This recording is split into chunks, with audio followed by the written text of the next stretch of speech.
أعوذ بالله السميع العليم من الشيطان الرجيم من همزه ونفخه ونفسه.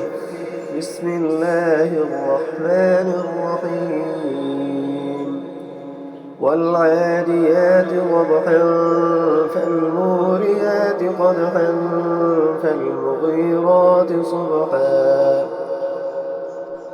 فأثرن به نقعا فوسطن به جمعا إن الإنسان لربه لكنود وإنه على ذلك لشهيد وإنه لحب الخير لشديد أفلا يعلم إذا بعثر ما في القبور وحصل ما في الصدور إن ربهم بهم يومئذ لخبير.